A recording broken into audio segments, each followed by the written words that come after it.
DJ बम खोली। एगो लड़का एगो छोरिया के प्यार में पागल रहे। खुदा वो लड़की वो छोरवा के तनियो भाव दे दे। एक दिन वो छोरिया वो छोरा के चंग डीजे बम खोली परवाना अली डीजे सुना गोरे गोरे गाल तोरा छाती पर मौसमी गोरे गोरे गाल तोरा छाती पर मौसमी कोइल दीही गोरी नहीं तो फेर देबो पैजामी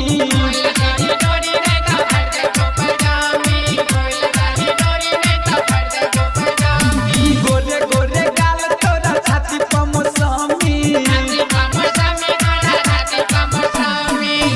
छोरा कहे छे हमरा सब डीजे बम खोली। तो बड़ फायदा है तो लफड़ा करबे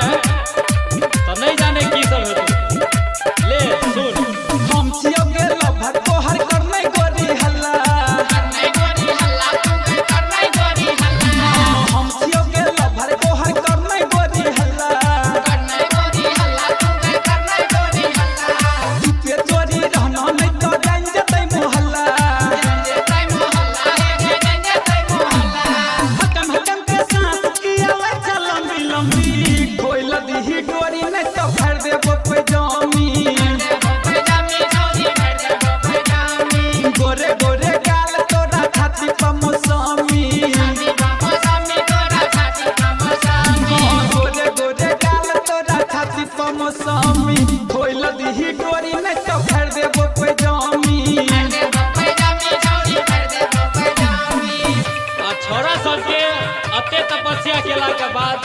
ई छोरी नहीं मान लगे तो छोरा सब उठा के ले गेले की केलके से सुनो डीजे बम खोली परवाना अली डीजे बात हमर तू मान ले गोरी तोरा पियबो कौआ बात हमर तू मान ले गोरी तोरा पियबो कौआ 9 महीना से पहले तोरा पेट में है तो कौआ बात बात पर तिला तिला के कहता मम्मी मम्मी कोइल दीही गोरी नहीं तो फेर देबो पैजामी गोरे गोरे गाल तोरा छाती पर मौसमी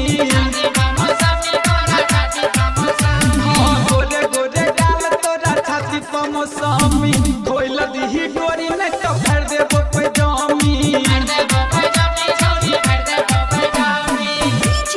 ई सब भेला के बाद छोरी मान गेले। छोरा सब के मन खुशी से खुदा लगे। सुना डीजे बम खोली। छोरा सब राजस रंजन तुम महलत तो अब नहीं छौरी डर गे सत्यम सिंघम तुम महलत तो अब नहीं छौरी डर गे सोनी तोहर हाथ पकड़ो तू तब पकड़ गे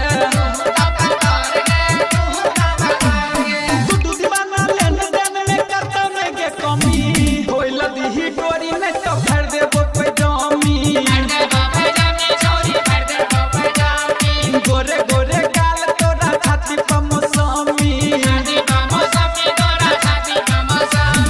गोरे गोरे गाल तोरा छाती पर मौसमी कोइल दीही गोरी नहीं तो फेर देबो पैजामी